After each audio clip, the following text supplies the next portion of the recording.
I've always been the kind of girl who hid my face, so afraid to tell the world what I've got to say. But I had this dream right inside of me. I'm gonna let it show. It's time to let you know. To let you know. This is real. This is me. Can you turn my headphones off? What are you? You're 2. Yes, there. Thank you. There you go. Is that better? Testing. Okay. The elephant in the room this week is that Maddie doesn't know the words to "This Is Me" from Camp Rock. Honest to God, the whole time we were singing the verse, I was like, I know this song, obviously, because I'm singing the lyrics. But what is it? What's it called? What's it from? And then we got to the chorus, and I was like, God. The greatest movie of all time, Camp Rock. Camp Rock.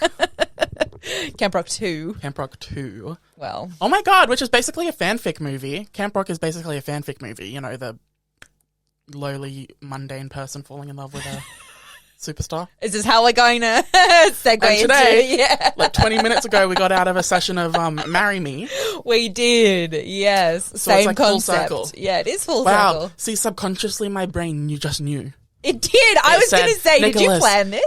It said, Nicholas, pick the song from Camp Rock. It'll make thematic sense. Trust me. And I said, yes, brain, I do trust you. I can't say often. Thing only. Exactly. Yeah.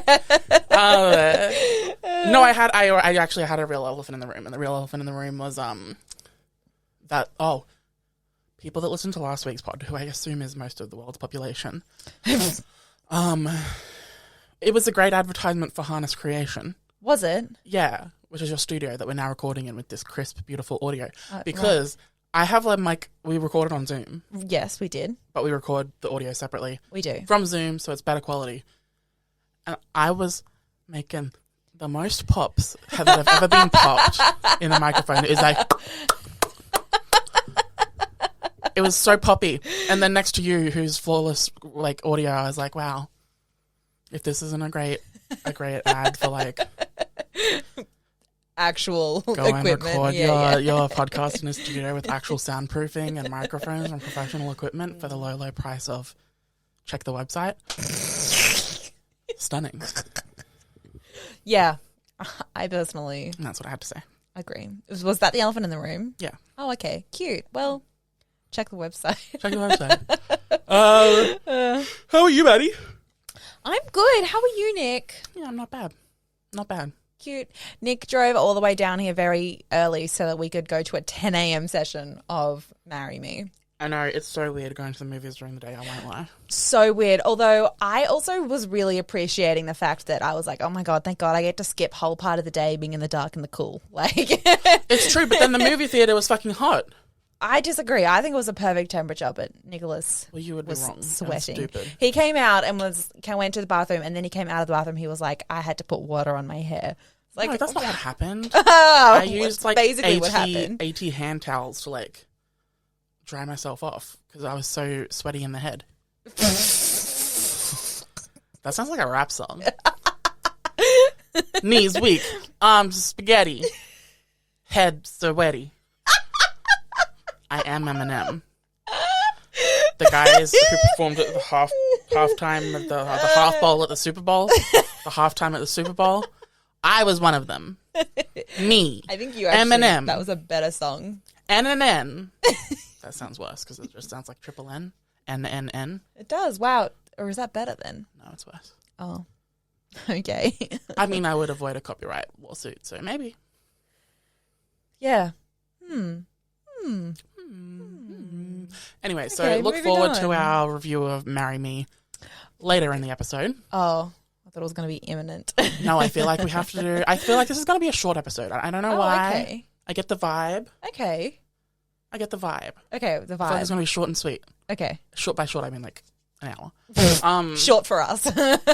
Well, last week's episode, I was like, this is going to be 50 minutes. It was an hour and a half, and I didn't even realize. Do you know how Probably often you and I, but specifically you, but a little bit I, complain about the varying lengths of Netflix shows, the episodes? Yeah. That's us. We are that.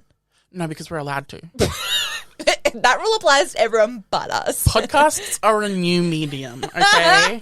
In the scheme of things, TV's been around for 80 years. Streaming TV hasn't.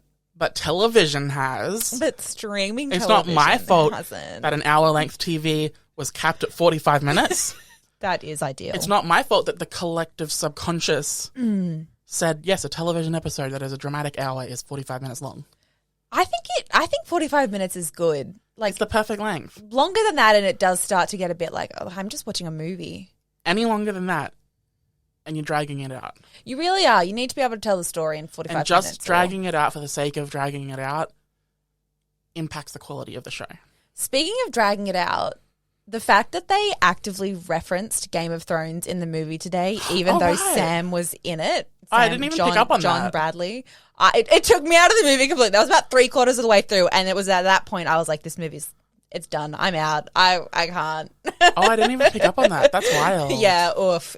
It sent me. Hey. It always raises so many questions for me. I'm like, wait, so Game of Thrones exists in this universe, but the actor from Game of Thrones is in this movie. So Bradley is it James. no, John Bradley, I think it is. John Bradley. I don't know what it is. I'm going to go with you. There's a Bradley. Anyway, Mr. Bradley Mr. Bradley was, in this film, yeah, in which they reference Game of Thrones. So Yeah. you know what we have to do now? do a deep dive. No. Oh, okay. We have to go see Moonfall, the other movie that he stars in. Is he? Yeah. Whack. He's like a global superstar at the moment. Okay. Love that for him. Love that for him. I can't see him Although as I do anyone worry but he can only play Sam. one character. Yeah, he's definitely just. Yeah. I mean, let's wait and see. Maybe in Moonfall he'll really shock us with his acting capabilities. I don't see it happening currently. I want to but- see Moonfall so bad! Oh, no, we're going to go see Moonfall. Do you want me to book that in for this weekend? Oh, no. Should I do that this week I or Death think- on the Nile? I think next weekend we should see Death on the Nile, Uncharted, and Moonfall. Okay, I'm in. A triple feature of mediocrely reviewed films. Yeah, I'm so excited. It's going to be the best day That of my sounds like my life. dream. It 'Cause, does. Wait, Are we going to go to different movie theaters for we each might one? have to, because I have Iconic. a free ticket to Uncharted VMAX Yeah. at event. Okay. You get free tickets at this one. Cinnabar. And then I guess if we're trying to go cheap as possible, we'd have to go to South Bank True. to see. Oh my God, maybe if it's still in the IMAX cinema, we have to do that. Which one? Well, the only one left is, oh no, I guess it can't be Uncharted because you'll get free tickets, but I can apply for any movie. So Wild. whichever one's not Cinema 5.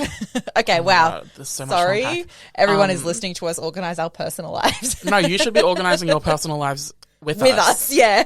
Triple feature next weekend. Go do it so that you can be in on the conversation when we're Next week. Yeah. talking about them. I think I've already told you this over text, Okay. but I spoiled myself on Moonfall You did. because I was like, I probably won't see it. I'm not that much of a disaster movie freak like you are. Yeah, I love a disaster So I'll movie. go see Why the Moon Fall. Why the Moon Falls. And it did not disappoint. Iconic. I kind of like. The second I read it, I said, this is my movie of the year. Is it supposed to be a plot twist? I said, Roland Emmerich! You are that bitch. Oscar I'm not going to say nomination. anything because I don't want to give anything away for you. Well, I'm not going to say yes or is no. Oh, because I was going to say if it's like a big deal plot twist, then I don't want to know. But if it's just It's like a big deal plot twist. Oh, okay, all right, then I don't want to know. I mean, I don't know if it's a excited. plot twist. I think it's actually most of the movie. But If it ends up being like aliens or something, I'm going to maybe not. blank Maybe dot not. dot. Blank ... Yeah. Also, while we're on the topic of Mr. Roland Emmerich, Australian legend icon. Is he Australian? I think so. And I think he's also a big old queer. Is he really? Yeah. That would actually make a lot of sense.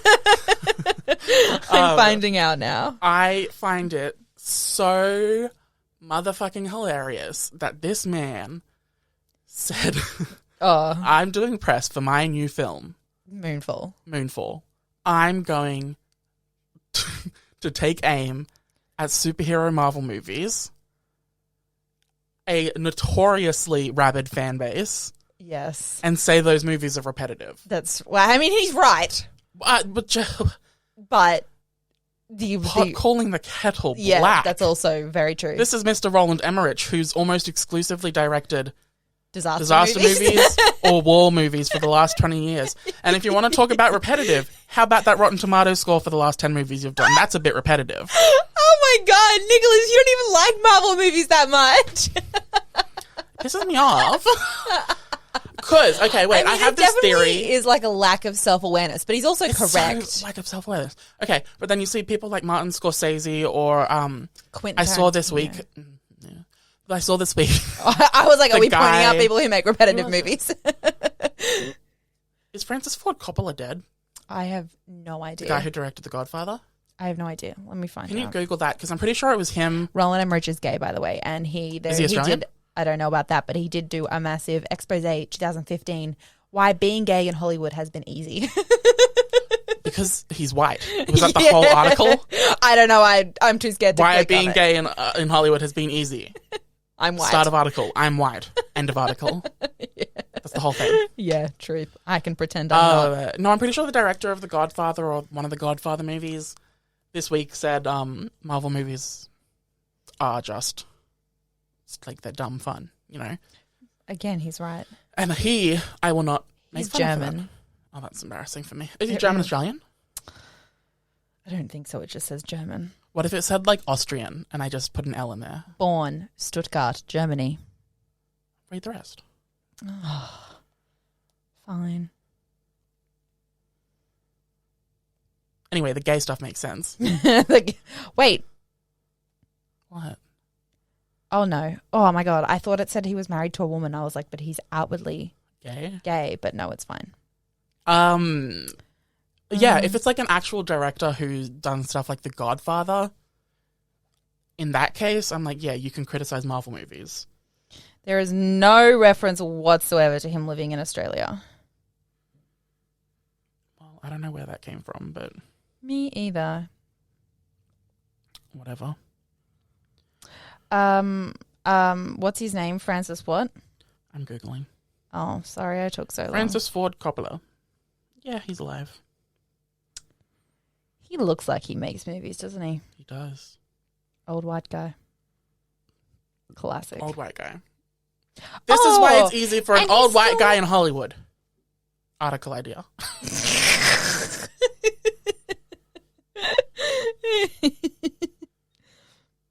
Is Francis Coppola a good wine? What? Oh my God. That is a sentence. He has his own winery. Okay, moving on. No one else cares about this except for us. Truly. Did you have any news you wrote down this week? Homeo?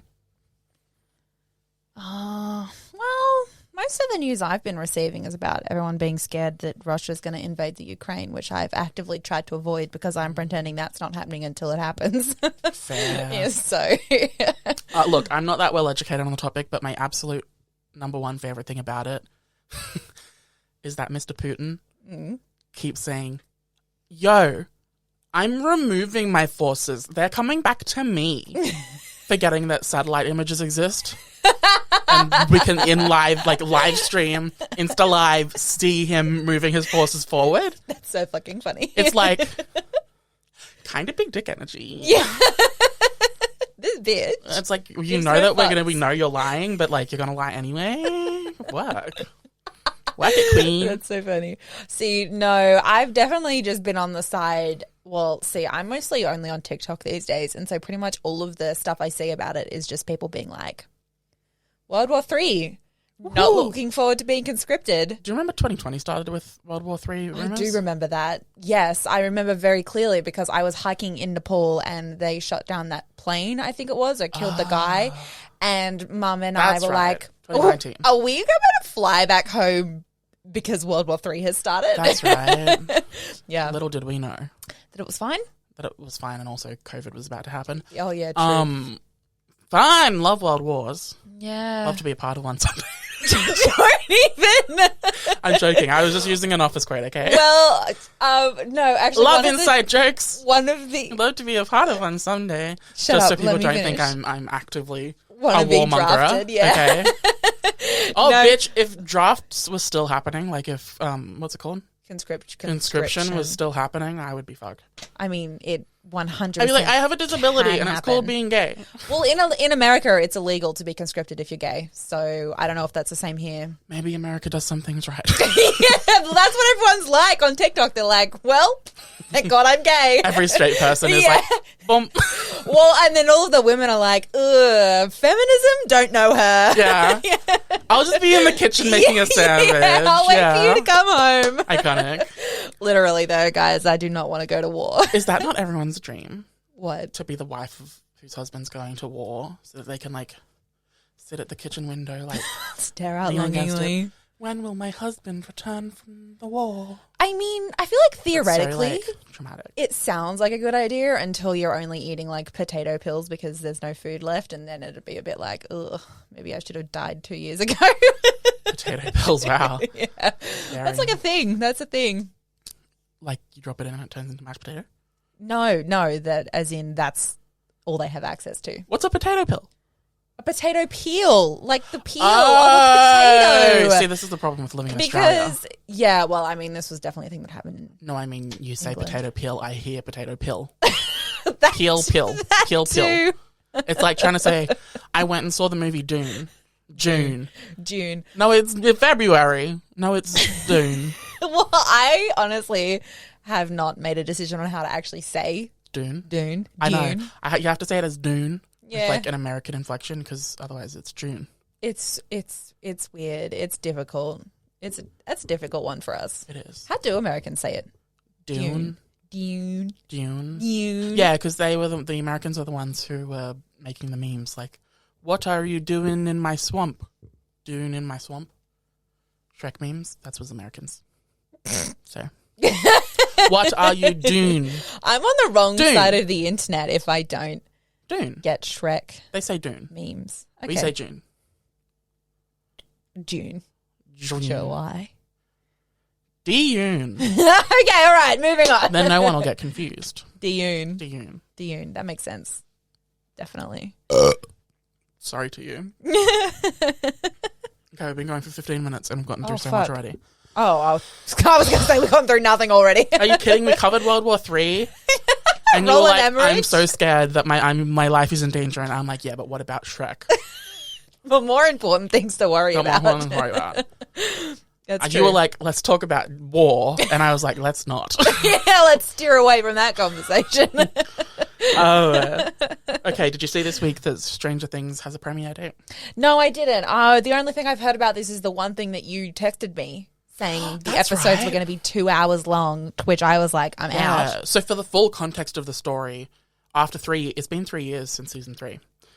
Okay, kind of love that they're not trying to keep the actors who are now aged. Well, they've been filming for 2 years. They started before COVID. What the fuck? I think they finished Ugh. like last October or November. That's a lot of filming. So much. They basically announced season 4 is coming in May, but it's coming in 2 parts, so they're splitting in half 4 episodes and 5 episodes, or 5 and 4, there's 9 episodes. Into 2 parts, May and July? Is this the end of it then? No, and then Oh. there's one more season. And then season 5 is the final season. Well, I really appreciate them just putting an end date on it, to be honest. But Well, since that's season still 1, they've winning been more. saying, ideally, we only want 4 or 5 seasons. Yeah, good. What worries me is that they said they only have 5 seasons, and they've known this for years now, right? Mm. And they didn't think, we've got all this time. We have 20 hours of television to tell a story. Or 18 hours to tell a story. They could have streamlined that into the 18 hours instead of... They basically Netflix announced that almost every episode of season 4 of Stranger Things is 2 hours long. That's too many hours. And that's 2 Netflix hours, not 2 broadcast hours. to be clear. Because when a broadcast television show says it's a 2-hour episode, it's really an hour and a half. It's like a nice, crisp, special treaty for the boys. It's like a treat. Just fun. Whereas Bite-sized. a Netflix 2-hour is like a film. Actual 2 hours. 10 minutes of ads beforehand. Exactly. 20 minutes of credits. Exactly. $10 admission. Yeah, exactly. So I'm not in it for that. So basically, each part of this new season is going to be a full 9-10 hours. So really, in total, this season's 18 hours. That's too many hours. That's too many hours. That's a lot of hours. There's a reason that scripted dramas are moving away from the 22 episode seasons. Yeah. Even the CW, who was like quantity over quality, even they're scaling it back to like 16 episode seasons. Yeah. I don't know what Netflix is thinking. That's too much content for me. The only time in recent history that I have watched a TV show with 20 episodes was Lucifer. They had one season that was 26 episodes. That was when it was on broadcast, though. Yes, yeah. And I was like, I don't want to, like, I'm enjoying this season and I do not want to watch to the end. It's too many episodes. I can't handle it anymore. Which is really funny, actually, considering that that's what we all used to really like. Yeah. But now it's too much content. I used to be devastated when a season was 18 episodes instead of the full 24. Yeah, same. Yeah, but now I'm like, Thank give God. me 6 episodes that are half hour long. Yeah. I'm set. Make it easy for my mental illness to digest. Literally. So no, now the only series that I watch that are 22 to 24 episode seasons are like reality, like Housewives, basically. Fair. That's fair. And that's because it's easy to consume. Is it? Yes. Relatively. Yeah, I mean, I binge watched like 6 seasons of Atlanta in like that's so 2 months. That's like 20 episodes a season, 24 episodes a season. That is a few. That's a few. It's a I lot. could have watched it faster, but that's a few for you. But see, even then with Housewives and stuff, which every season is at least 20 to 24 episodes, including the reunions, about halfway through I get bored. Yeah. About halfway through the season, and I have to like save up 3 episodes and binge them all at once to be able to get back into it. Yeah. That's fair. So I just... No, I'm with it. I totally agree. And the thing that I understand that TV shows are a different way of telling a story than movies, in terms of a movie is 2 hours long, a TV show is more hours than that because they're getting deeper into the character and motivations and blah, blah, blah. But like, why? Like, that's too much. Yes, you know, it's you can like overdo that's it. you can't 100%. I don't want to watch a TV show episode that is the length of the movie because just fucking make it a movie. Yeah. You know, like it's too much story. Yeah, It's too much and characterization. I'm going to be so fucking bored. There's no way they're going to be able to make that interesting. Yeah, for and 9 that's episodes. how you get seasons of television that start off great. Yes. And then by the end of the season, the characters are all fucked up because they needed to stretch it out or do things differently. Exactly. So then all the characters are like, you don't even recognize them from the first episode, you know? Oof. Too much. Which is interesting. The last scripted show I watched with that many episodes was probably The Flash. Okay. Which I haven't watched in years, 2 years specifically, because I stopped with the COVID season. Because the COVID season cut short at like 18 episodes, I think, instead of 24. But my point with that is that now, with the new seasons coming out, they're only 16 episodes long. Because the main star, Grant Gustin, was like, I'm over this. Yeah. I want like $100,000 an episode, and I want only 16 episodes, okay? And they were like, okay. You're the only show that has ratings on our network, so yes, you can have it. I would literally sacrifice all artistic integrity to get $100,000 per episode for 16 episodes. I'd be like, I'll do whatever the fuck. I'll get naked. I'll have a graphic sex scene. You pay me $1.6 million and I'm good. That's what the one thing I'll do for the year. It'll last me my lifetime. Literally. Whatever you want, bro. Yeah. And I think it's only in the later seasons of these network shows that the actors get sick of it. Yeah. Because they have to like be in Vancouver or whatever for 6 months a year. Which I would understand because, again, at this point, you're 6 years in, you're probably away from your family. With it, homies. Really true. Then you'll have the rest of your fucking life to do whatever you want, bro. And then you'll be set to like, you know, slowly do whatever you want to do next. It's really true. I don't know. I probably wouldn't do anything next. I'd be like, one and done. I've had my time in the spotlight. I got my money. Iconic. That's so fair. I can imagine, though, for like actors, they're like, the ideal for them in their career is like movies, Oscars, Oscars. So I can understand why for them that would be not ideal. But for us lousy plebs, give me that money. Yeah, this is fair. I would just get greedy. Yeah, same. And be like, no, give us another 10 seasons. Yeah, same. Definitely. Gee. Okay, I have more things. Okay, cool. I was going to keep going on that rant, I'm not going to lie, because then I was starting to think about the Marvel actors and how much money they get per movie. So, yeah. Okay, cool. Let's move on. Gee. Well, we're on the topic of TV, so I want to... Oh, I am in the words of Saoirse Ronan in Little Women... I am infuriated. Obsessed with her American accent. Anyway. Why? Because... Well, I think her American accent's really good. I'm not going to lie. I always forget that she's Irish. But the way that she says women and infuriated... I didn't watch is the movie iconic. enough. I got halfway through, realized Enough it was champagne traumatic. to fill the Nile. It's like that, you know? Yeah. It doesn't quite work, but it's iconic.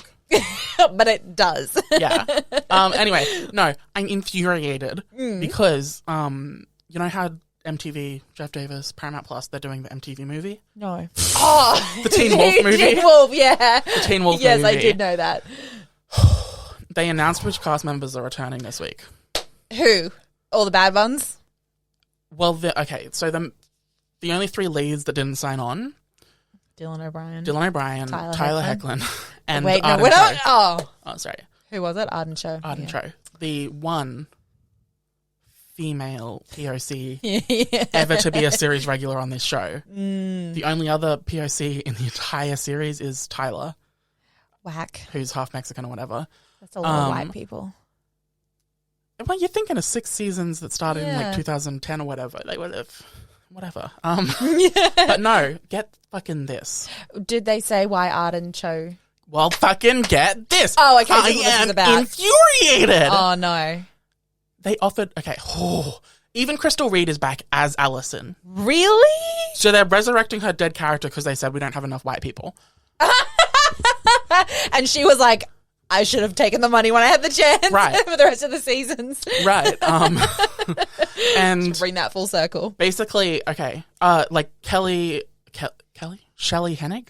Yeah. She's back as a lead. Holland Roden's back as a lead. Okay. And Crystal Reed is back as a lead. Whack. So there's 3 lead women, right? Yeah. They want Arden Cho back. They wanted to bring Kira back. Right. They offered her as a lead role, Okay. same exact screen time as Crystal, Holland, and Shelley. Right. They offered her half the pay. The one POC, they offered half the pay. Oh, your racism is showing. What do you... I thought Hollywood had this discussion 2 years ago. You just cough in my presence. That's so fucked up of you. And so she obviously said no. Fair. She said, no, I have self-respect. What? Because there's literally no other reason for them to have done that. It gets worse. Oh, no. For the full context, okay, so for the full context, this was a report in the original Variety article, right? Okay. That she was offered half the pay. That's why she's not back. Dylan's a definite no. He doesn't want to come back. Aww. Tyler Hoechlin is in negotiations, a maybe. Okay. Right? I wonder why Dylan doesn't want... I mean, he's got a lot of things going on. He's big movie He's fucking star fine. now. Yeah. I just want him to come back. Yeah, so fair. Although I'm hoping that if Tyler Hoechlin also doesn't come back, they might make Stara happen off screen. How iconic would that be? They won't do that because But they should. They should, And but that's my point. they won't do that because they've got Styles and Lydia together, so they'll just... But if he's not in it, she is. Yeah, but then they'll just Who reference gives a that fuck? relationship as No one off-screen. cares about Teen Wolf anymore. I do. I still read Teen Wolf Jesus! fanfiction. I still read Iconic. Teen Wolf fanfiction, but I'm not watching this fucking movie. Like, oh. Or this spin-off series. Is there a whole spin-off series? Yeah. But it's based on books this time, I so would they have an probably actual watch direction. it if Tyler Hoechlin came back. I'd probably dip my toes in. I'd consider it. But there's pretty much no... Dylan O'Brien and Tyler Hoechlin are pretty much the only 2 reasons why I would watch it. And if neither of them are in it. Well, anyway, back to Arden Cho. Right. So no one really said anything about all of this report that she was getting half the pay. Teen Wolf again? Sorry. No one said anything. Most of the seasons are quite short, actually. But anyway, none of the cast members said anything about this report, that she was getting half the pay. Mm. But everyone was talking about it. Mm-hmm. And someone went into Dylan O'Brien's Twitter likes. Iconic. And he was liking all these posts saying, this is so fucked up. Arden Cho deserved more. If the cast knew about this, why are they signing on? That kind of thing. And he was liking them all. So that was the first thing a cast member had kind of, quote unquote, said, acknowledged. Conspiracy which basically theory. gives it some weight. Yeah. It means it's probably true. And then Arden did say something. Iconic. And she said, yeah, it's true. Queen shit. She said, yeah, it's true. I'm not going to go back. Watch my new Netflix show that I'm the lead of when it comes out. Cute. Iconic. We stand. All that. Wait, do we think that's why Dylan O'Brien didn't come back? People are saying that it's possible. it's possible. Yeah. That he didn't want to be a part of something that... I don't know how true that is. But anyway. He was liking tweets about it, but still. Well, he was the first one to actually, acknowledge the situation. But, Jeff Davis is so... I don't know why they want to bring Kira back. But now they released a casting announcement that they want to recast Kira. Oh, no. For the same pay. And it's like, if you need Kira in the movie that badly for the plot, pay Arden Cho what she deserves, which is an equal pay as the rest of the cast, and don't fuck over her, and don't fuck over someone else who is less of a known actor, and who is more likely to be taken advantage of. I just think it's fucked up. If she's that necessary to the story. Well, because the thing is if she is that necessary to the story, there is literally no other reason for her to not be getting paid other than the fact that she's a pog. Like, there's nothing. There is nothing, because if she's same screen time, she was just as important of a character. Was she in the original? I don't remember. It's been so long. She was a lead in 2 seasons. Right. And she never made the same amount. Yeah. 3 seasons. Was she in the last season? No. She left, and there was a whole conspiracy theory about why she left, and it was never explained, and now I guess we know why. Yeah. Whack. Yeah. Truly wild, and I don't understand. If she's that integral to the story, clearly she is a lead who needs to be paid as such. Yeah. It just genuinely does not make and any instead sense. Of rectifying the situation, MTV and Jeff Davis were like, no, we'll just recast her with someone who's unknown. That's so stupid. It's so stupid. And really rude. And whilst I hope, I want Dylan to have said no because of this. Yeah. I know it's mostly because conditions on the original show were shitty. Oh, that sucks. And that's why he doesn't want to come back. Well, I'm pretty sure they didn't, can you imagine having to say the words that Jeff Davis has written? But he said them so well. Well, sure, he did. Dylan O'Brien was the best actor on that show, and I will take... Also, not to be rude, but Tyler Hoechlin, Dylan O'Brien, and Arden Cho are the only 3 the only 3 main cast members who have had a consistent career since. Are they? Literally none of the others have. Tyler Posey went and did OnlyFans.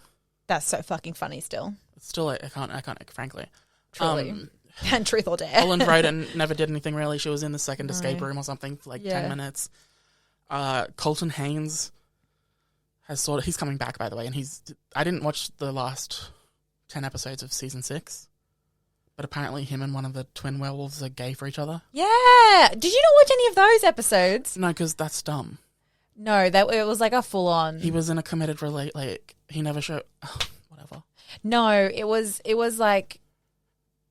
I mean, it's been so long since I've seen it now, but at the time, I definitely was surprised at how much screen time they actually got as a gay couple. Like, there was full on in the last 10 episodes. Yeah. They only made his character gay because Colton Haynes is gay. You know what I think would have been the better choice? What? To keep his character straight and prove that gay people can play straight people. It's not just the other way around. Straight people can play gay people. Why can't gay people play straight people? Well, maybe It's he was playing infuriating. a bi character. Sure. Because he was still with Holland right Sure. at the beginning. But this is a hyper male, like an aggressively straight character in the first 2 seasons. Yeah. No? I thought it was nice. Sure, it's lovely. But there were better places to go with representation. No? I mean, They could have perhaps made the existing I'll have gay to character, take Danny, your opinion on it. an actual part of the show. Yeah, that's true. That would have been lovely. I think he wasn't he? He was never a series regular. He was never, he was barely reoccurring. He never had any plot significance. I feel like maybe I remember him dying. Maybe that happened in the last season. I don't know if he's dead. I mean, I'm going to have to take your word for it because I kind of think it's stupid. I'm straight and I thought it was nice at the time, but if you think it's stupid, then I agree. I think it's fine. I just think this is an established straight character, like hyper straight.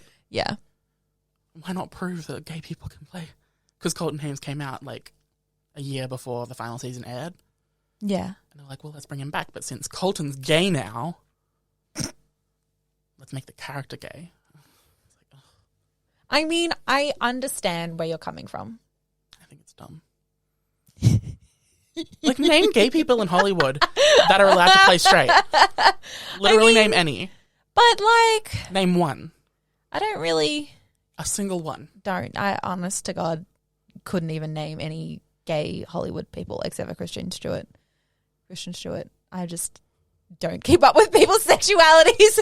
I'm specifically kind of talking about gay men too, because I feel like no, that's really fair. Hollywood is still so straight that they're happy to fetishize queer women. Yeah, that's probably and true. let them play whoever they want, you know? Yeah, that's really fair. Whereas with gay men, it's kind of like, ew.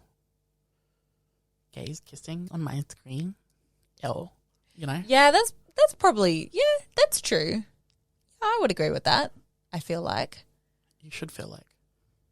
I'm right. No, well, you would know better than me. Not to say that gay women in Hollywood don't have it hard. Obviously they do. But it's a different kind of hard. It's a different kind of hard. Yeah. You know? Yeah, I do.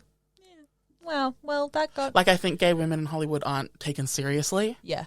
But gay men in Hollywood aren't even considered. Yeah. Does that make sense? Yeah. No, it does. Gay women are hypersexualized. Yeah. Whereas the men and let's are not just... even talk about people who don't even identify as a man or a woman. It's a whole nother thing. That's true. I don't know. This whole thing about Teen Wolf's infuriated me, and we had this reckoning 2 years ago, near the beginning of COVID, where all of the POC cast members of different shows were like, yeah, I don't remember this, kind of. Really? It was on vaguely every CW show, Riverdale and everything. All of the cast members were like, hey, if you wanna show solidarity with BLM and stuff, all you white mean cast members, offer the POC cast members on your show to see your salary, to see your pay. Because then they can compare. And then they have better negotiation. Yeah. Powers. So they did, and it turns out on every CW show, Riverdale and shit, they were severely underpaying every woman of colour and stuff. Of course they were. Yeah. That's definitely not at all surprising. No. And honestly, good on Art and Show for just full on being like, yes, that did happen. Yeah. Recently. Wow. Well. This whole thing's infuriating. It's true. I don't really have anything else to say because it's just that's just fucking dumb and stupid and racist. And that's the tea. No one watched the Teen Wolf movie. I mean, I don't care if you watch it. It's getting made no matter what. That's fair. I feel like it's easier to boycott a show than a movie, because a movie, once it's out, it's there forever. The show, it's if no one watches, fair. no more seasons. Yeah, that's fair. Who says cancel culture's bad? Not necessarily, because then they might make more movies. Yeah. If it does well. I don't think it'll be worth it for them, I mean. Good. I think the initial novelty of it coming back. A Teen Wolf movie will get them views, and then after that, everyone will be like, oh, in 2022, it does not hold up. Yeah. That's really 100% When accurate. it's been 10 years since season 1, right? More than. More Oh, than. 2011. 11. Yeah, more than. It's been more than 10 years since the original series started. Since then, think about how the public perception of these type of shows have changed. Instead of Pretty Little Liars and Teen Wolf and Riverdale type shows, we now have Euphoria and shows like that. Teens don't want melodrama anymore. Teens want cock out, pussy out, drugs, graphic snorted, sex. You know? Oh, yeah. Maybe it will appeal to our generation then. I don't want that. I cannot. I will never be able to watch Euphoria. It just seems too intense for me. I'm not about that. I haven't watched season 2. I don't know if I will. Bro, I've seen like people be full on like triggered by the show and then go into like a full To be fair, they give every warning possible before the show. Yeah, but I think people don't really take them seriously. Like, it's not the show's fault, for sure. Yeah, that's on them. It's definitely on the person for watching it. If as a person you know that you have triggers, and you see a trigger warning and still watch it, I'm not. I mean, I totally agree, but the fact that people can be triggered by it, like that much, makes me go, ugh. I don't have triggers personally, but I just don't have the headspace for that. So yeah, no, that's really I'm fair. outie. I think that's fair. Yeah, I'd agree. Any show that needs a trigger warning before it or a content warning, consider if it's necessary. Oh, for sure. Not for just the people that have been triggered, just for like normalizing stuff, and you know. Oh yeah. And I mean, it obviously will depend on like graphic sex. I'm here for that. I'm happy to watch that. Whatever. Drug abuse. We're talking like there's like apparently this whole plot line. The drug abuse is the worst part of the show, in my opinion. Yeah, like as in like the most harmful part. Yeah, it's just a lot. It doesn't glorify it. The plot of the show is Zendaya's character Rue. Yeah. Her life is being destroyed by drugs. Yeah, so it's not glorifying it, but it makes it seem like every kid at every party is doing hardcore drugs, you know, and it's like, that's not real. That's not real life. Maybe in America it is. Yeah, definitely in not America. Yeah. Yeah, I don't know. It's interesting. It just seems like it's too much for me personally. Yeah, that's fair. And typically, I mean, I don't think there's graphic sex so much as there's graphic nudity in the show. Yeah. Like, there's a lot of penis, but it's like flaccid and non-sexual. Okay. Cool. Which usually I'd be here for, but they set it in a high school, so it's like... Oh, yeah. Oh, that's weird. That's right. I keep forgetting it's high school. That makes me feel uncomfortable. Yeah. Just set it in college and be done with it. It's really true, because it's not like the actors... They're all 30. Yeah, exactly. They're all older. So it's, yeah. Weird. Weird. Interesting. So we review Marry Me because we're already 42 minutes in. No, I have more. Oh, God. Hurry up. What else do I have? Oh, okay. There's a new show on Disney Plus / Star called Abbott Elementary. Right. It's a sitcom. Okay. 22-minute episodes. It's a mockumentary style. Okay. When I say it is the perfect show. You say that a lot. No, this is the most absolutely wholesome, yet hilarious and light, yet talks about real things. It's like the perfect sitcom. That's what the movie today could have been, but yes. Could it? Yes, it could have. And then it did not at all. It's basically just about the teachers at an underfunded public school in America. Oof. And it's like a mockumentary comedy, like Parks and Rec, The Office type thing. Iconic. And you are going to be deeply obsessed with it because there is a very Jim and Pam aspect to it, which I'm obsessed with already. Love that. Love it's so good. Hot teachers. I'm not going to lie. That's just a thing that I dig. So, you know, if there's that, I love the show already. They're not hot. They're attractive, but they're not. I mean... It's like normal people is the vibe. I vibe with that. And, you know, when they have a good personality, it just always makes them like 10 times more attractive than they actually are. So it's so wholesome and so good. I truly think you're going to be obsessed. There's 4 episodes so far in Australia. I think there's like 9 in America. I can't watch it yet. I have to wait. I don't know why we're getting it so late. Yeah. But anyway, It's so fucking good. Everyone Okay. watch it. I think it's doing really well with viewership in America. So As I'm it sounds like confident it it's not should just going to be. be cancelled on a cliffhanger. Oh, God. Don't even bring those words into existence. Yeah. Touch wood. But no, it's so good, and I'm obsessed with it. And Okay, I need everyone right. to watch it. Okay, I That's will. that on that. I watched the second episode of the zombie show last night. Oh, the one on Netflix, the All of Us Are Korean Dead one. Yeah. Yeah. Is that what it's called? I think so. All of Us Are Dead. It's the episode again was an hour and 10 minutes, which is just too long. And by the time I got to the end of the episode, I was like, I don't want to watch any more of this. But now today, I'm like, okay, no, I could probably watch. I think I want to know what happens. So I'm not like extremely intrigued, but I might watch another episode, Interesting. which is probably a pretty good indication of the fact that I don't really like it. Yeah. I don't hate it, but I don't really like it. I mean, I usually say give it 3 episodes. Yeah. How many episodes is it? 9, I think. But by the time you That's get to a the third of 9th, show. yeah, but by the time you get to the 9th, the episodes have gone down to like 45 to 50 minutes as opposed to the more than an hour. So that'll make it easier to digest. Yeah, what was your next thing? The Barbie movie. What? Have you seen anything about the Barbie movie? No. What Barbie movie? The one. Okay, wait. The one. Basically, they're doing a Barbie movie. Okay. There's been no plot,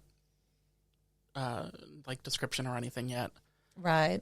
It's An been animated one or a live action one? live action. Ooh. I don't know if I vibe with that. Depends what Barbie You need looks to like. hear the cast. Oh, Because okay. my specific thing is this cast is wild. Okay. And I truly cannot imagine what this will be about. Okay. Okay. Have they cast Barbie? Yeah. Okay. And Ken. I'm scared. Oh, fuck. And an array of side characters. I'm scared to know what Barbie and Ken are going to look like. I don't think you're ready. Oh, no. Okay, I've got an article by on them. Okay. And so Greta Gerwig of Little Women and Lady Bird and stuff is meant to be directing the project, Okay. which is a wild. That's interesting. This is going to be deep. It's going to be a deep Barbie movie. Which, like, from the get is wild, yeah. right? Greta Gerwig directing. Margot Robbie as Barbie. Sink in.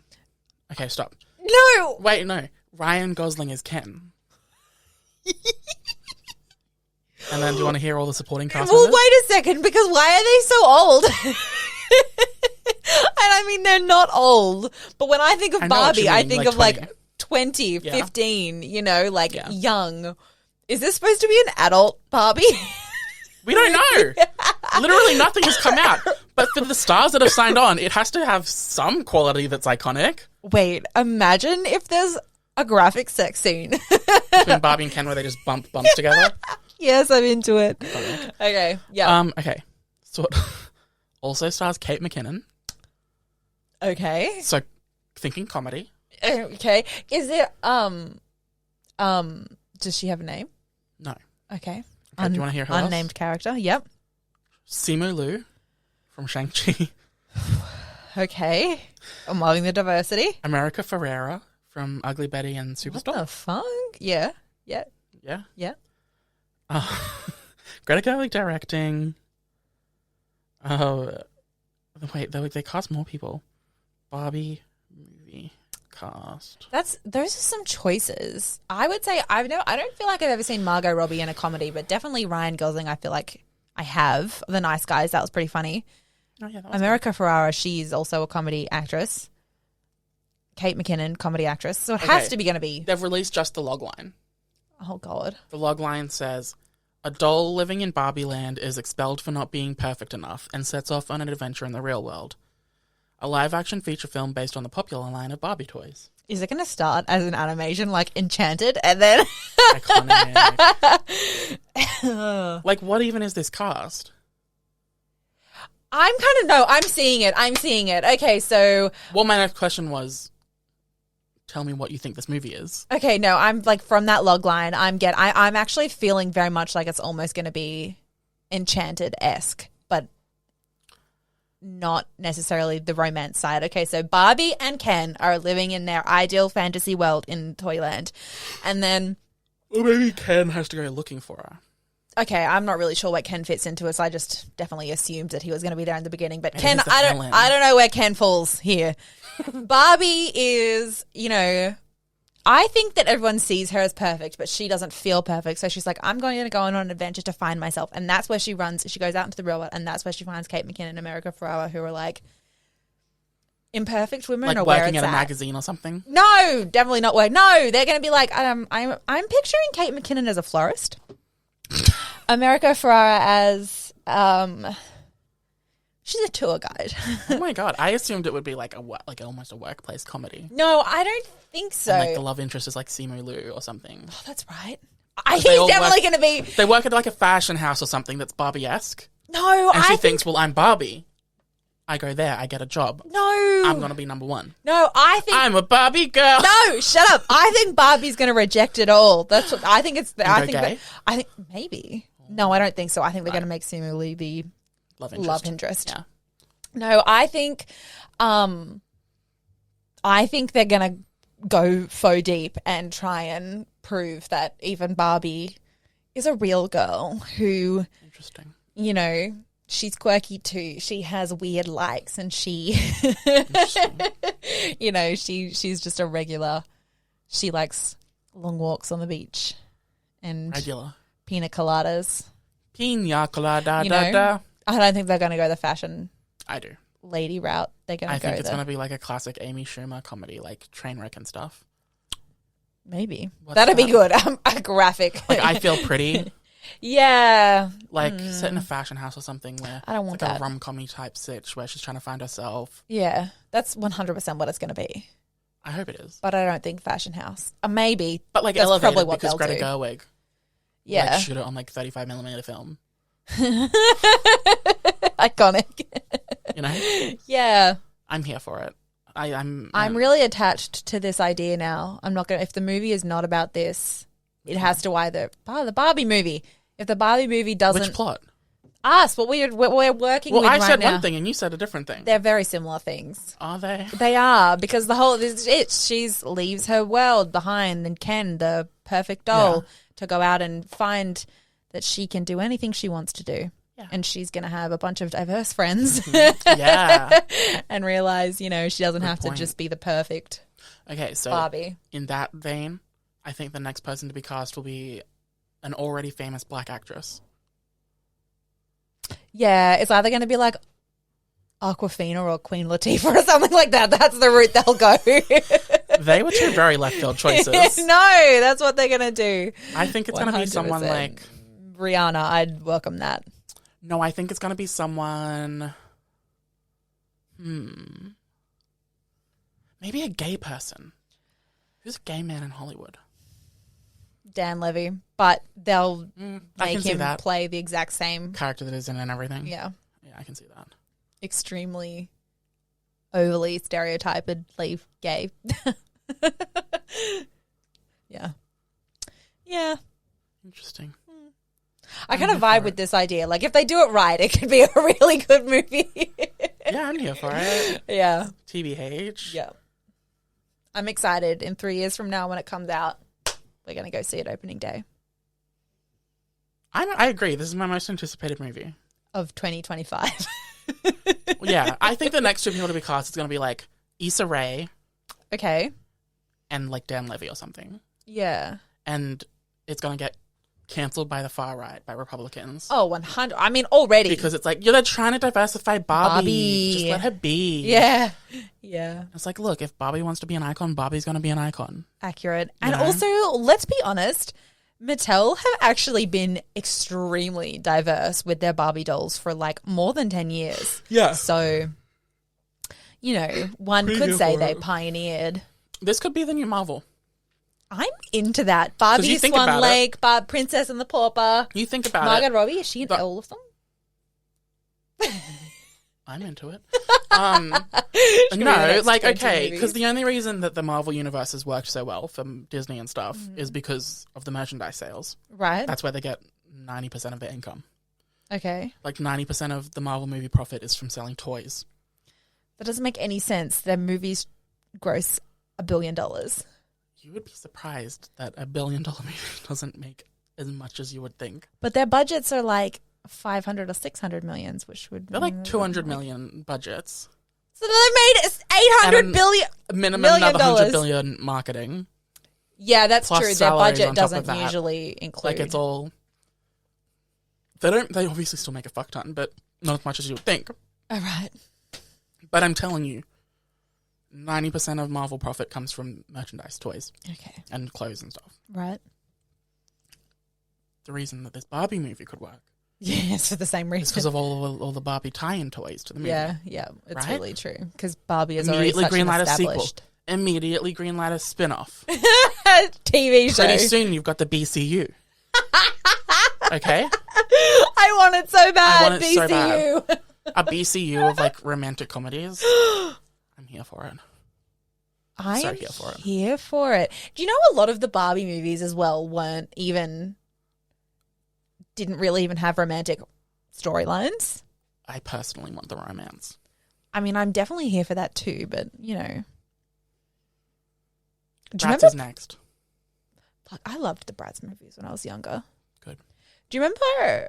Did you ever watch The Princess and the Pauper? I'm just like Yeah. you. And do you remember they did that jewel wedding at the end? I was always like Vaguely. cringe. That's the one with the creepy villain, right? Who sings the song in the caves. Maybe. That might be the Swan Princess one. Should we watch all of the animated Barbie movies? I've probably only ever seen like 3 or 4 of them. That's probably all I've seen too when I was like a kid. Yeah. Cousins or something. I think there's a lot. We'll add it onto our movie marathon list. Okay, all right, good. Okay. It's a whole different thing. No, but now that we're talking about romantic comedies, let's talk about Marry Me. Okay, cool. All right, A fucking film in which I finally. have so many opinions on. Oh, For context, Marry Me is the new rom-com by Universal Pictures. That's important to remember because the movie does not let you forget that it's an NBC Universal production. oh, didn't it? Oh, that's true. I guess Jimmy Fallon and I wasn't thinking about it. Every piece of media... Okay, this is a movie that is about a superstar, so it very heavily features real-life social media and Yeah. real-life entertainment, like the Jimmy Fallon show and stuff. Yeah, Every one of those pieces of media owned by NBC. iconic. But for context, it's a actually makes a romantic lot of comedy sense. starring Jennifer Lopez and Owen Wilson and Maluma.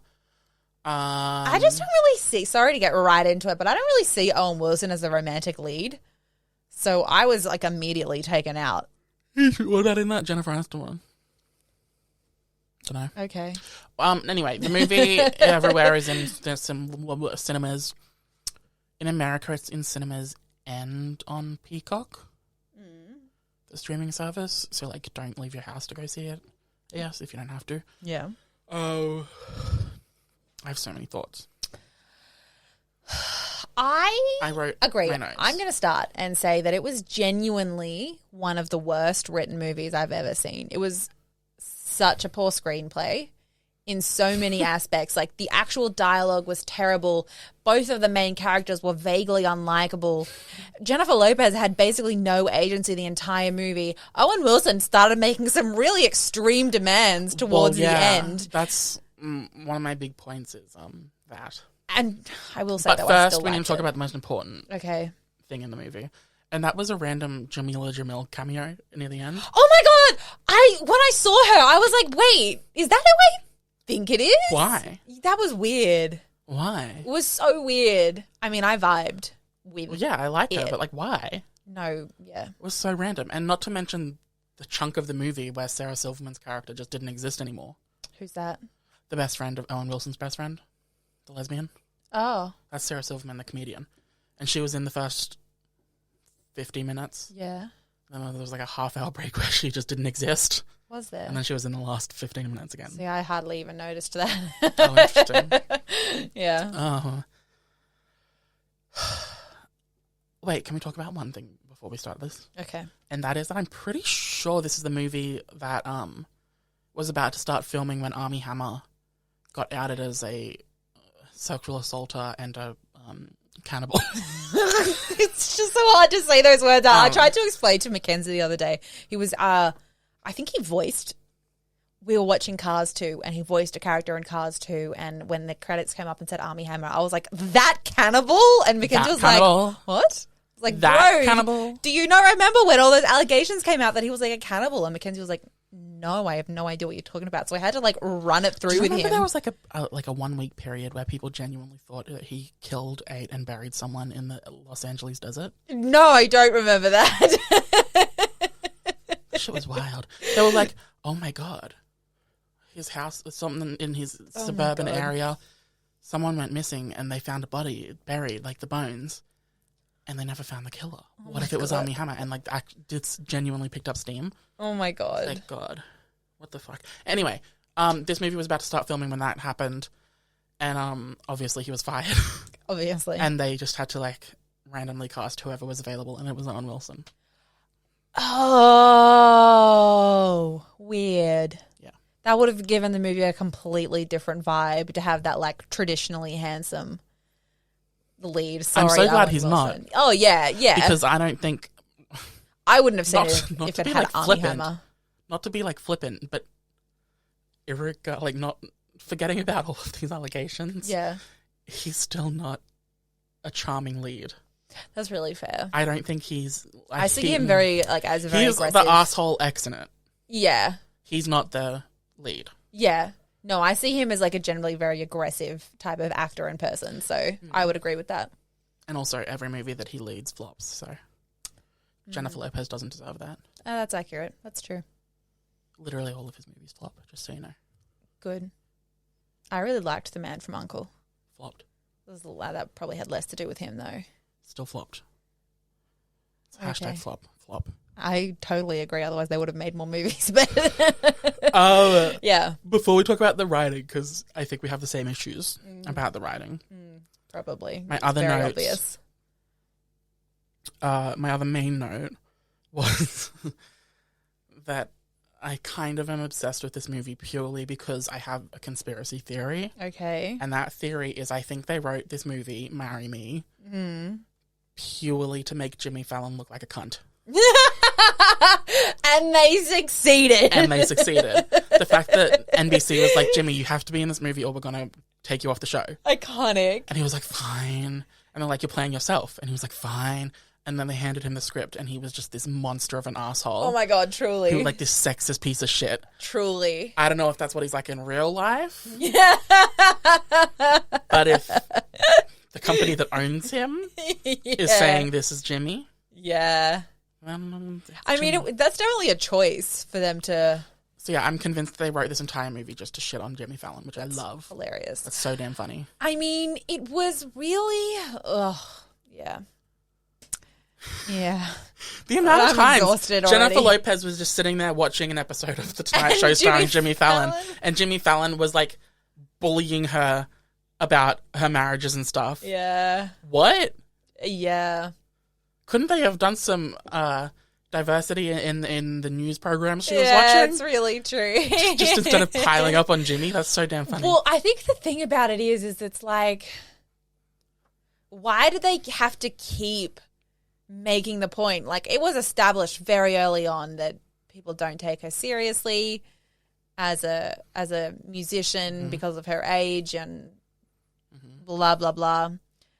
And like, still every 5 minutes, wasn't every 5 minutes, but every opportunity they got to reinforce the idea to the audience that the general public in the movieverse doesn't like her, was like, oh, we get it. Yeah.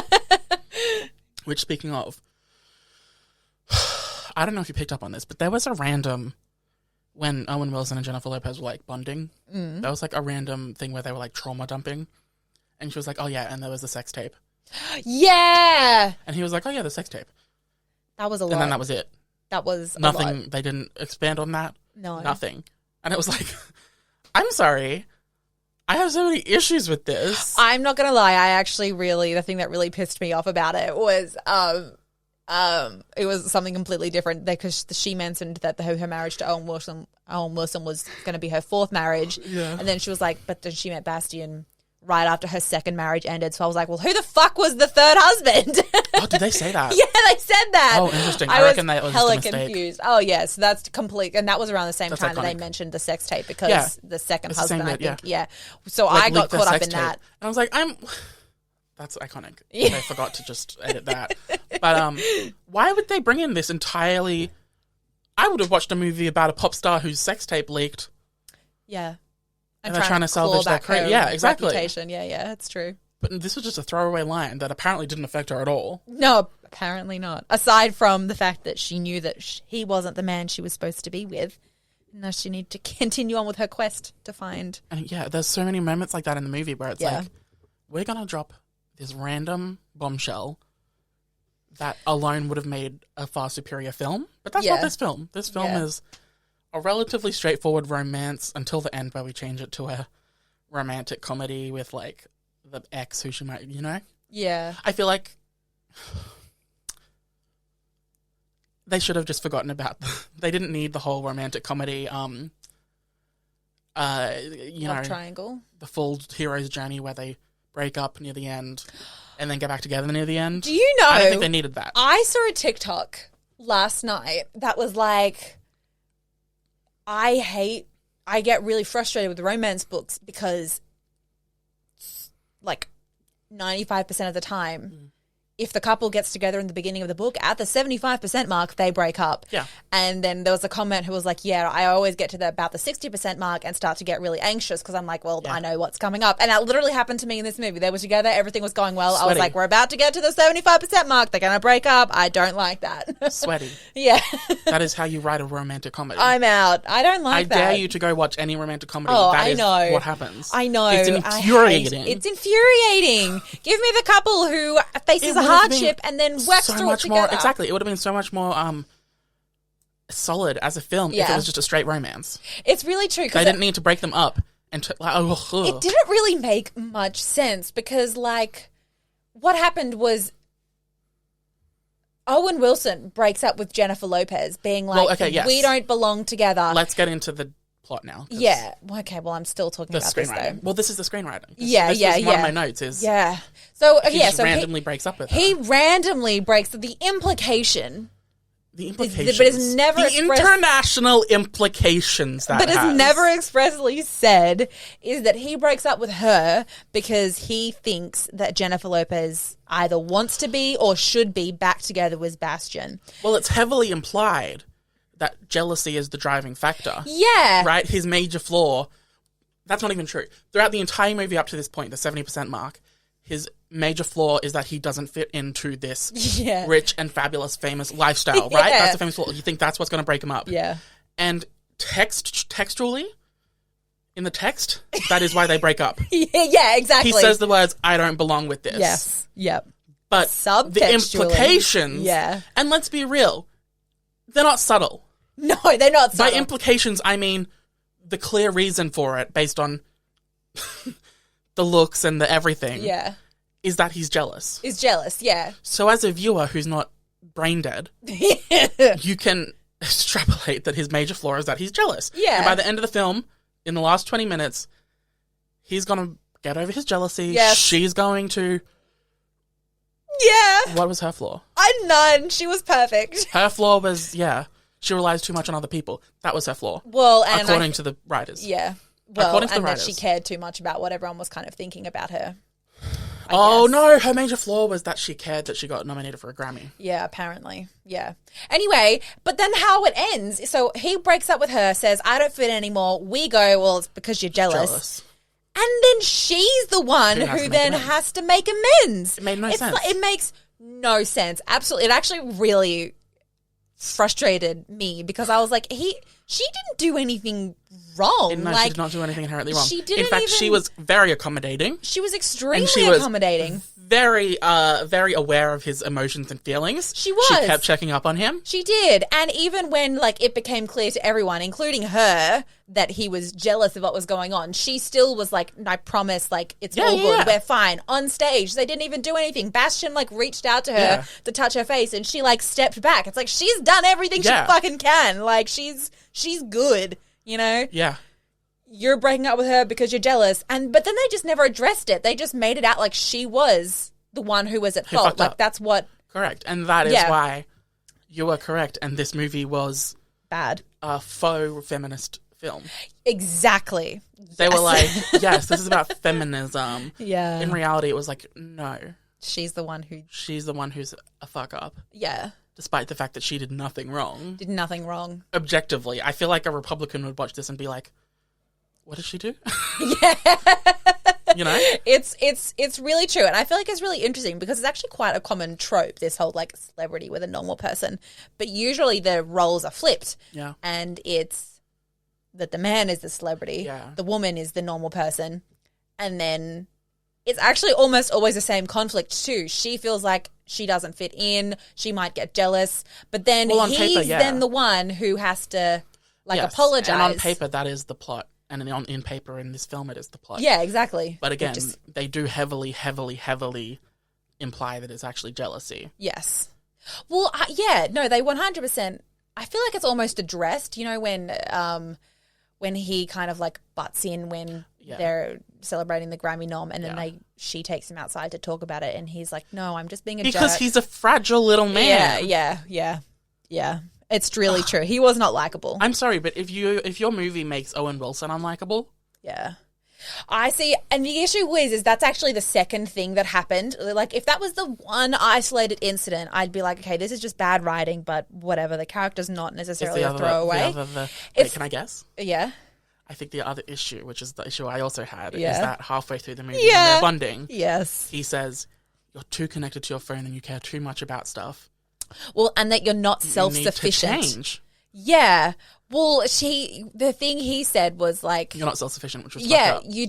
you don't organize your own schedule, blah blah blah. And it's all like, she does is perform for the millions. Yeah, it's like you can't book your own flights. Got a lot going on. It's like, so fucking what? Yeah. What do you expect her to do? Be awake fucking 27 hours a day? Like, what the hell? Unless she's not wiping her own ass. Yeah. Then it's not too much. It's not a problem. Honestly. It was wild. It was absolutely wild. And it wasn't even like addressed as a problem. No. Instead, she was like, yes, I love it. Yes, I love this challenge. Let's do it. It's so true. The only thing, it kind of clawed back a shred when she was like, okay, well, if I do this, then you have to do this, which, by the way, his thing was not at all equal to her thing. Instagram. Yeah. But still, I did appreciate that when he was like, no, I'm not doing that. She was like, well, then why the fuck would I do my thing if you're not going to do that? Yeah. But still, it was not equal. Yeah. And also, I just want to do a little side note. If we're making zero sense to you right now, that's because the film's plot makes zero sense. It's really true. And I use the term plot loosely. So loosely. There was the thing about this movie is, like, I always knew it was going to be trash, obviously. It's a weird, for them to just randomly get married because she saw him through the crowd. It's just a really weird basis for a plot. But I see there was one moment right at the beginning, right when they got off stage, and there was that real, quite emotional moment of her dismissing the assistant and then having to get in the car with like that slow-mo paparazzi pictures, her crying. I was like, okay, this could be cool. That was the only good moment in the movie. Everything else was pretty trash. Well, it also took a full 30 minutes of this 1 hour, 45-minute movie before they actually talked. It's true. It's really true. I'm not counting the car ride. I'm counting when he goes to her workplace. Yeah. And that's like 35 minutes in. Oof. That's a lot. See, I think this movie could have been really interesting if instead of framing her as some kind of villain for wanting to find love and be a celebrity at the same time. Yeah. It could have been really interesting if instead the frame they'd taken was like the pressure that being a celebrity puts on relationships and how social media can really affect like the way celebrities or people see themselves and how they find themselves worthy of love or whatever. They did not do anything like that at all. Like, that's what I thought they were going to kind of do. When I watched the credits and 3 people came up as the writers, I said, 3 people to write this? More like 3 toddlers. It's really true. I can just tell they're all in the writer's room. They were like, wrote this in 24 hours, high on like Coke and Red Bull. And they're like, yeah, this is lit. Literally, they were writing it. They're like, oh my God, this is the best thing ever. Either that or they just copy and pasted a fanfic. That is definitely the other. And they're like, get JLo to write some bomb-ass songs. We're good. Specifically, they copied a fanfic from Wattpad. Definitely nothing quality from like AO3. Exactly, yeah. Very that. Yeah. I just... Did I have any other notes? Yeah, I said that it had an absolute absurd amount of product placement. It did have a lot of product placement. And it made me uncomfortable because it was like meta product placement. Yeah. Where the Kat Valdez, who was JLo's character, had a brand deal with Vitamix. Yeah. And that was throughout the movie. And it was the literal brand Vitamix. So it was like, okay, well, they're clearly a brand placed in here. And then Apple was nonstop. Was it? Oh, yeah, there was a lot of iPhone-age happening. Yeah, but even like on-screen iPhone, which is rare. Yeah. Because it has to be a very family-friendly film for no sex scene. I was actually going to say, towards the end of the movie, I genuinely felt like this movie was actually almost made for family/younger than us audiences, because even in the opportunities where they could kiss, like when they made up, they went in for a hug. I was like that's... Yeah, but they went in for a hug first. I was like, this is unusual. Like, usually... Where is the sexual chemistry? Exactly. I'm getting best buddy vibes. Definitely. Of no fault of the actors, TBH. I think pretty much all of the actors did what they could. It was bad. They did a bad job, I'm not going to lie, but they did what they could. It was really bad writing. The songs were dope, though. I just remembered the worst example of product placement in the film, which made me almost cackle out loud. Oh, no. And that was when they were in the classroom for the first time, and Kat was like, can one of you kids in this classroom, he's a teacher, by the way, can one of you kids bring up my performance at the 2009 VMAs? That was so fucking And funny. one of the kids is like, I got it, and whips open his Google Chromebook laptop and says, hey, Google, bring up Kat Valdez's 2009 VMAs performance. It was very funny. And then to stop the video, she says, hey, Google, stop the video. Yeah. And it's like, ma'am, this is too obvious. This is like in those episodes of Drag Race when they're doing like a sewing challenge. And then I think like literally a couple episodes ago on season 14, they were doing a sewing challenge and they had to open up these boxes that had all the materials and stuff. And there's just this random moisturizer in there. Iconic. And one of the queens goes, wow, I love this moisturizer. It's like, that's what this Hey Google moment felt like in this film. It was a lot. Kind of iconic of them to get Apple and Google to be in the film. But it's really true. Truly wild. My other point that I wrote down, we already kind of touched on. And that was all of this stuff about him being jealous and breaking it up and stuff. Throughout the movie, there's these little red flags of that he's a bad person. And then this moment happens and it's like, oh yeah, he's a jealous monster and I don't think it's going to be resolved. Well, it's not that you don't think it's going to be, because we all know it's going to be. It's that we think it shouldn't be. We go, she's better off without him. Oh, well, yeah. It happens so close to the end of the movie. It does. It's like the writers said, it's how close to the end point can we make sure the audience hates the lead character? It's true. I know, 15 minutes before it ends. 100%. They were like, we're going to like him the whole time, and then we're going to make everyone turn. They're going to plant a few red flag seeds. Yeah, exactly. Which might turn into nothing, but could turn into something, and it did. And it did. Well, yeah, this movie should not have been called Marry Me. It should have been called Red Flags. Well, again, I think the biggest issue with it, like, everyone has bad personality traits, and everyone has human instincts. And I think that him being jealous and unsure, like, she was very understanding, but they didn't know each other, and she was in love with someone else when they met, and they'd only known each other for a couple of months. So I can understand, like, logically why he would be like, I don't think this is going to work out. But he didn't have the moment of, I was actually wrong then. It never showed. It never showed us a moment where he said he was wrong, because for all intents and purposes, he wasn't. The movie says he's not wrong. He's a hero for this. Yeah. For making her change. Yeah. But we also didn't see the moment where he realized it, really. No, definitely. There was the narrative 100% was like, he was right. Yeah, he briefly turned up to this party and the ex-boyfriend was singing a song called Second Chances. Yeah. And that was it. Yeah, that was like the last straw for him. Yeah. It's like, oh my God. What? Yeah, no, for sure. And then they don't see each other again until she flies across the fucking country to beg for him to take her back. It's like, this thing. You know what? I think it's just easy to tell that 2 of the 3 writers were men. Yes. And I think that's because 100%. They wrote this character who they deemed as noble. Yeah. When in reality was really just a monster. Yes. Who was demanding a woman change for him. Yeah. And not just a woman.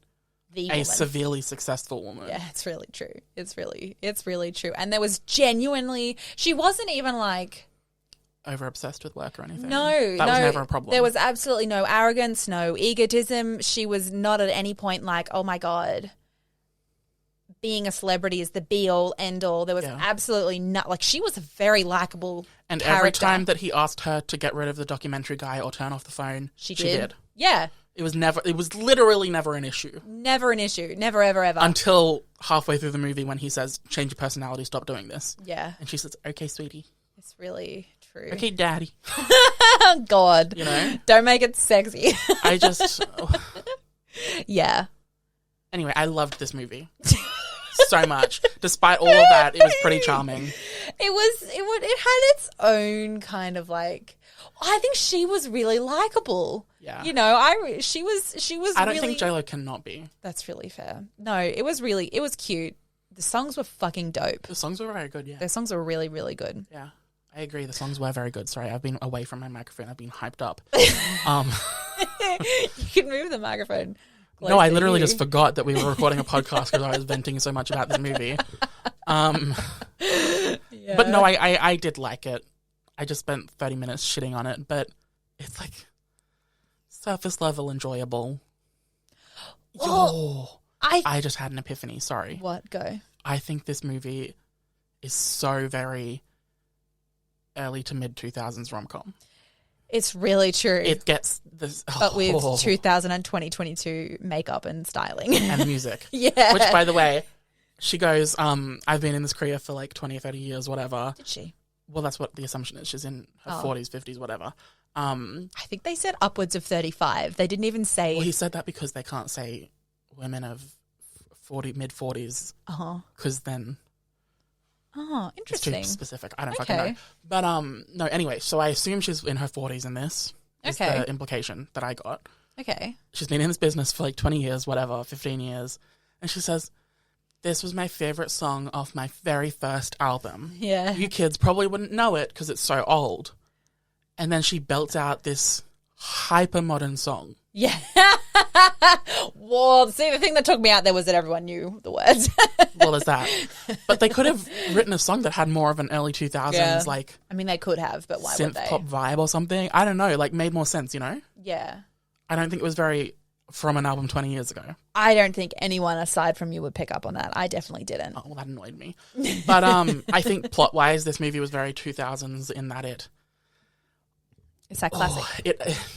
It almost gets the point. Yeah, yeah. But it still falls back into that 90s, 80s, the women are the problem. Yeah, yeah. You know, which is every mid-2000s movie, Made in Manhattan, all that. 100%. Which also starring J-Lo, you know? Iconic. She's been an icon for 20 years, guys. That she has. Yeah.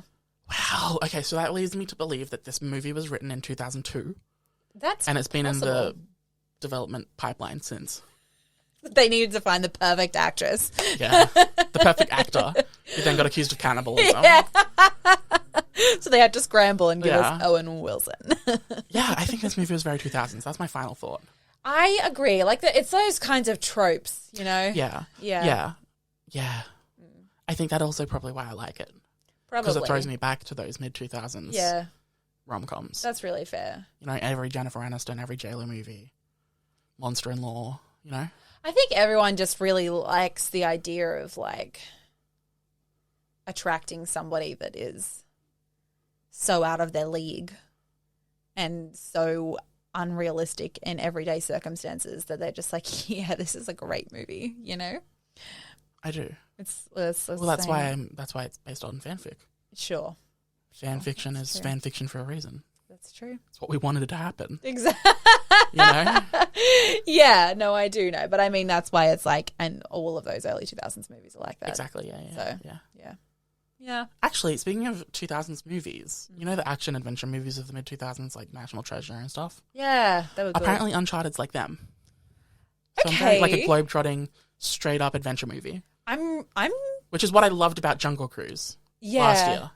I'm kind of, that's exciting. Okay, I'm into that. I'm here for it. It's actually quite iconic. The audience score is like 95% or something. Really? And the critic score is like 45. Iconic. That's how you know it's going to be a good movie. That's how you know, right? That's how you know it's going to be a fun movie. Yeah, that's true. That's really true. I'm not expecting emotional depth here. I'm expecting the main character, Tom Holland's Nathan Drake, to be like halfway through the movie a female character with a personality. Change it all for me. Oh yeah, that's And the woman will be like, okay. definitely going to happen as we just spent the last 30 minutes talking about. Okay, I've played all 4 games that this movie is based on, right? Oh, I didn't know it was based on games. Yeah. And the games are they're quite progressive in that they are female characters are like really well written. Okay. And they're not just there to be like a burden. As most games are, you know? I mean, why isn't she on the poster then if there is a romantic interest? So I'm not sure that there is a romantic interest. okay, cool. Because there's basically 2 lead female characters in the game series. Right. And one of them doesn't come in until the later game. I don't know how to explain this. Okay. I'm not sure I care. The first game No. introduces Move on. the main female lead, which is Elena. Okay. But then the 4th game and 3rd game have flashbacks to when he was a teen and when he was a very young adult. Right. And they introduce Elena. Pre-Elena with a character named Chloe, who's Australian. I vibe with that. And I think this movie is a straight-up prequel to the games kind of thing. Oh, okay. So it only stars one of them, not both of them. Right, that makes sense. I know absolutely nothing about this movie. I only learnt that it was a thing like 2 days ago when I saw a brief like banner for it. I saw Tom Holland was in it. I was like, okay, this is cool. I'm down for an adventure treasure hunting movie. And then I saw Mark Wahlberg was in it, and I was like, ugh. Do I want to see this? The only thing that I've really read about in reviews is that Mark Wahlberg gives nothing. Iconic. I mean, when does he ever like give Tom anything? Holland's like all charisma, uniqueness, nerve, and talent, and then Mark Wahlberg's just there. Ew. If he's just there, just get rid of him. Get rid of him. Yeah. I agree. Unnecessary. Anyway, what an episode. Jesus. It's a normal length. It is. Nicholas walking in here was like, I have a feeling this is going to be a shorter episode. I mean, we could have talked about Marry Me for another 45. Oh, sure. You were the one who said we couldn't. I say, if you can watch it without leaving the house, watch it. Yeah. I did like it. I did like it too. I'd just be prepared to be slightly infuriated. If in your head you can just pretend it's from the mid-2000s where people weren't quite as socially aware as they are now. Yeah, that's fair. Then maybe it's acceptable. Yeah. Ugh. You know? It's like pushing it. Yeah. It's a fascinating film. Technically you can look past it, but you don't really want to. Yeah, I think it has relatively okay reviews too.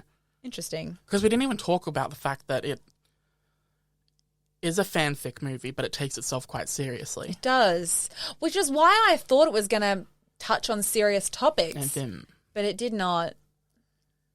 No, it definitely thought it had something to say. Yeah. And it fucking said the opposite of what you would want it to say. It said men's rights. It did. Ew. Ew. All right. Shall we do our What the Fucks of the Weeks? Yeah. Okay. I don't have one there. Me either. What the fuck of the weeks? Okay, my What the fuck of the week this week. Oh, I actually do have a really good one. Go off, queen. My What the fuck of the week this week is... Ooh. Should I go first? For the first time ever? Give me 10 seconds to just see what happened. Okay, and we'll just cut this out, or do you want me to just like No, talk? we can guys just count down with us. 10, 9, 8, 7, 7, 6, 6, 5, 5, 4, 3, 3, 2, 1. 1. And do you know what else was really weird in that movie? What? The fact that the daughter did lose the math competition for them at the end. I was that was like a whole nother plot point. It was, and I was like, okay, I don't mind the moral of like that story being that, you know, she still overcame her fears, but it's like that's not what the movie was about. Why do we need to just make them win? Yeah. We didn't need to throw that in there. Yeah. And then the fact that Jennifer Lopez came in and was like, "You did so good, sweetie. Now I'm going to talk about me." Like there was no, she was like, "You did so good, Lou." And no, I've learned that blah blah. There was like, no I've learned that I between. need to change my personality in my life for a man. Two. It's pretty iconic, Yeah. if I dare say so. Oof, sorry. My what the fuck of the week this week is RuPaul's Drag Race All Stars format. Okay. I think you know I don't. the All Stars format of Drag Race is that instead of a bottom two, there's a top two, Okay. and the top two lip sync for like 5 or 10 grand, and they get to send one of the bottom two home. Iconic. Basically, they pull out a lip sync, and if your name's on a lip sync, you're going home. I think that worked as a good gimmick for a season or two, Yeah. but I think it is played out and unfair. That's fine. I watch Drag Race for the drag, not because I would like to be watching Survivor instead. If I wanted to be watching people be voted off the island, I would watch Survivor. It's really true because almost one of those things where it's like, oh my God, if a really, really good queen has a bad week. This is what's triggered it. Oh, there you go. Okay, we're on They can episode just get rid of someone really good. 3. We're on episode 3 of Drag Race UK vs. the World, which is an international all-stars. Okay. Episode 1, an iconic queen got sent home. Spoilers. Lemon got sent home, and Lemon's from Canada, and she has the most incredible outfits, and she had one of the best performances, but for some reason she was in the bottom. Oh, because Rue loves one of the other queens who was clearly meant to be in the bottom and couldn't put her in the bottom. That's not fair. So she was in the bottom, and then because she was competition, she was sent home Yeah, that's not by fair. a contestant. Episode 2, I also didn't love. So episode 2, the bottom two were Cheryl Hole, who was in the first season of Drag Race UK, right? And the other person in the bottom was Jujubee. Okay. Jujubee, this is her fourth season of Drag Race. Whack. She was in seasons 2, All Stars 1, All Stars 5, All Stars 5, and now Drag Race International All Stars, right? This is her 4th time. That's a lot And of she times. has been flopping this season. Oh, no. She's an incredible queen. This season has no prize money because it's the UK version on the BBC. Ew. So I think somewhere in there's like a, if I'm not going to win 100 grand, why would I put that much effort in kind of outlook? Then why would she do it? Well, because you can't say no to RuPaul. But she was in the bottom with Cheryl Hole, who was so passionate about it. I know, iconic name. Who was so passionate about it and wanted to be there so badly, and this is her first All Stars. And Cheryl got sent home because Jujubee is this icon of Drag Race who's been in so many seasons. Unfair, Yeah. in my opinion. No, it is. Episode 3, the person who was in the top for like the first 2 or 3 weeks, I can't remember what episode, 4, 3. Anyway, Jimbo was pretty much the lead. There's 2 queens in this season who are pretty much either going to win, and it's Jimbo and Pangina Hills. And they were both winning everything. And Rue clearly loved them. So it was one of those two was going to win, and then Jimbo just got sent home. Classic. For one bad week that wasn't bad. I think this format is so outdated because this is not fair. No, it's definitely think- not fair. The queens should be allowed to fight for their lip sync for their lives, you know? They should be able to, Yeah. if that they have a final bad chance. week, then they should have to fight for themselves, you know? Yeah. They shouldn't have to plead and beg to the queens who win. Yeah. No, it's not. I don't know. It just doesn't seem fair. It's not celebrating drag. No, yeah. It's celebrating drama. Yeah. That's fair. And the person who sent both of these queens home is Pangina, who I think will win, and she's an icon and a legend, and she's the moment. angina. But it also opens up these contestants that win and send people home to so much fan hate. Yeah, that's also true. And I also hate that. So it's like, there's not really any positives to this system. Aside from the drama. Which, there's plenty of drama anyway. It's really true. I don't think they need it. Maybe if all the queens voted for the bottom 2 and then the bottom 2 lip synced or something. Like, there's got to be a better way than getting sent home by someone who wins. RuPaul, take note. I just Contact think it's Nick. Yeah, I agree. Anyway, on a lighter note, what's your what the fuck? My what the fuck of the week. So you know how here in Australia, specifically on the East Coast, but maybe on the West Coast, I'm not sure, over the past like week or so, we've been having really vivid sunsets. Yeah. Like the really bright red. Yeah.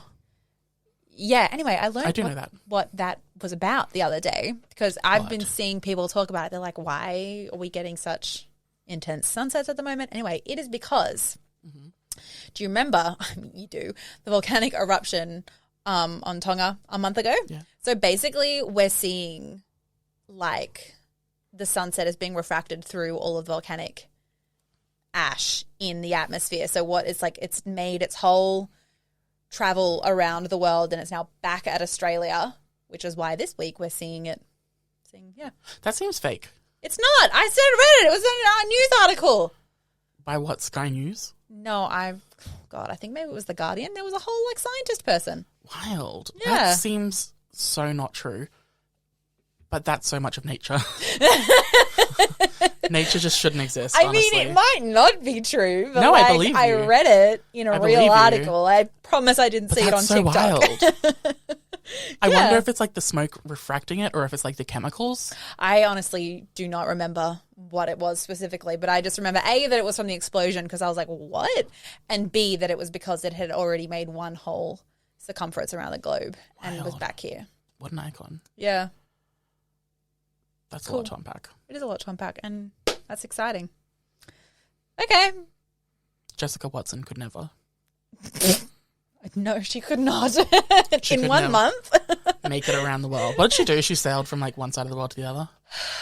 I'm pretty sure she did a circumnavigation, but that might not be true. Well, she Let's couldn't do find it that out. quickly. No, she definitely did not. Not as fast as this volcanic ash, sweetie. Jessica Watson. Okay, well, I'm going to list the podcast's social media. Okay. While you research. If you would like to follow the podcast, you can at WTFIH Podcast on Instagram, Twitter, and TikTok. All the links are down below. If you want to follow me, you can at NIC_sushi on Twitter and TikTok. Please, please, please, I am begging you to leave us a review. 4 or 5 stars, nothing less. Iconic. It helps us a lot, and we. If it's less than 4 stars, if you want to give 3 or less, just send us personal hate. Yeah, just hate instead. us. Yeah. Yeah, I'd rather that. Call me a faggot in my DMs or something. Okay. We good? I think it's saying, so she did do, well, it says she attempted a solo global circumnavigation at the age of 16. I thought she succeeded. But she headed northeast, crossing the equator and the Pacific Ocean before crossing the Atlantic and Indian Oceans. She returned 3 days before her 17th birthday, though the voyage was ultimately shorter than the required 21,600 nautical miles to be considered a global circumnavigation. So in conclusion, she did it, but she didn't apparently travel far enough, so they were like, it doesn't count. Shouldn't they have known how far it was to travel before they left? Well, I'm not saying it's her fault. I'm saying, shouldn't someone at Guinness World Records or whatever been like, hey, Sweaty, that's not going to be enough? Well, that's... Yeah, I don't know, because it's possible. I mean, I don't fucking know anything about this, but it's very possible. And maybe she like hit a storm at some point and like went around it. I love the dynamic so didn't do the right of thing. you talking about a topic and specifically saying, I don't know anything about this, and me going in hard. Me like grilling you like this is the fucking ICAC. Like, she brought this up, she needs to know everything. Yeah. Maddie, what are your socials? Lady Alice 101 on TikTok, Twitter, Instagram, and YouTube, and Harness Creation on Instagram and TikTok and Facebook and a website. Woohoo! Yay! I mean, that's it, isn't it? Yeah. Who knows? Next week we might have seen 3 cinema movies. Oh my God, I I really want to manifest that for us. Manifest? More like girlifest. I really want to girlifest that for us. The yassification of... The yassification. Oh my God. Jordan commented on something the other day to me and said that she wants to come back on the pod to discuss Selling Sunset. Yeah, and I was she's like, in. oh no, we've converted her to a reality stan. Oh no. What have we unleashed? So who knows? Look out for that, people. Oh my God, that's got to be imminent. Okay. I'll have to finish season 4 first. You will. I think season 5's next month. Oh no! Anyway, okay, okay. bye. Thanks so much for listening to What the Fuck is Happening, the podcast. Bye.